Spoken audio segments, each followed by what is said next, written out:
Hey, welcome back to another Simple Fix series. Today we're going to be talking a little bit different. We're not going to be doing anything with the barbell. We're going to be talking about the most dangerous training space, which is a space between our ears. When it comes to training, I'm a really big component of knowing why and what you're doing, whether it be coaching or training as the athlete. What I like to think about is priorities of work. So when I work with my athletes or I work with myself or I'm programming for people, I like to start from the basis of here and work down. Those priorities that I basically categorize are what is going to cause injury is always first. So if you have an athlete, because again, we have beginners, they don't have great movement.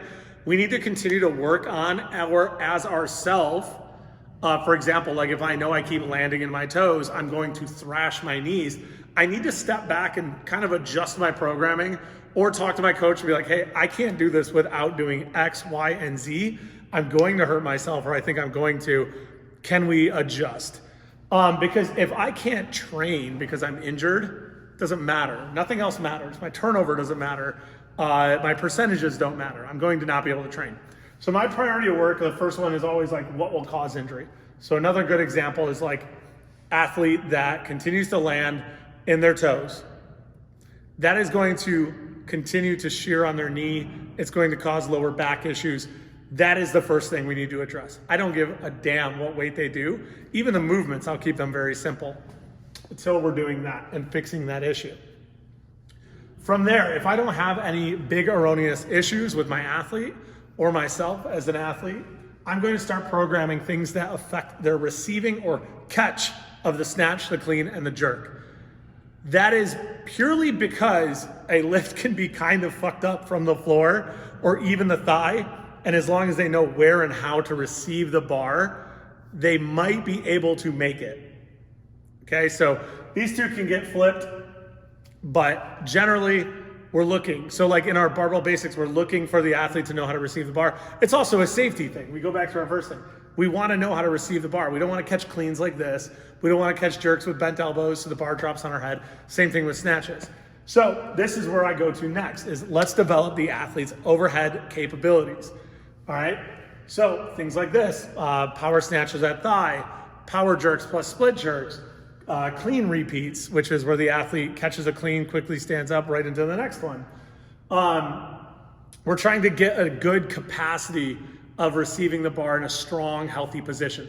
If your athlete doesn't have that, again, working in this priorities model, it doesn't matter how strong they are. If they can deadlift 900 pounds, it doesn't matter if they're a college D1 track athlete and they're super fast and all they have is fast twitch muscle fiber. It doesn't matter. They're not going to safely recover the bar, or they're just going to miss it because they're so unstable in the bottom of the snatch. So that's the next thing. I like to go with the model of like, hey man, if you get it up there, you're at least going to hold on to it. Rule number one in competition, hold on to your barbell.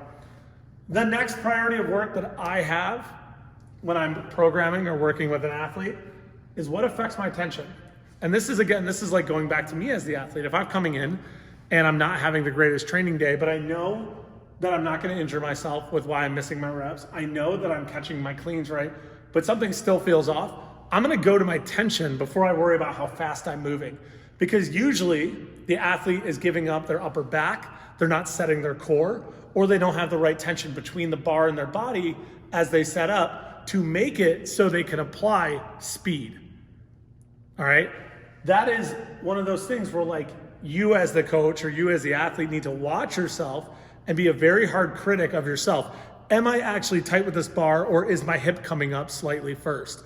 Do I actually have locked out arms, packed back for this liftoff, or tight into the jerk position, and do I follow through aggressively?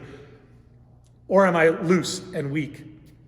That's the next priority. And then lastly, is what affects my speed? Am I actually driving at the right time? Am I actually getting to the proper positioning before I hit that accelerator and finish off the lift?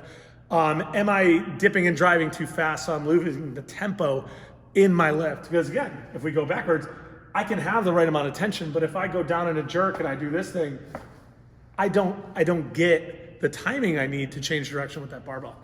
So if things are falling apart, or you're a coach looking to kind of get some direction on how to guide your athlete, these priorities of work might be your simple fix you're looking for.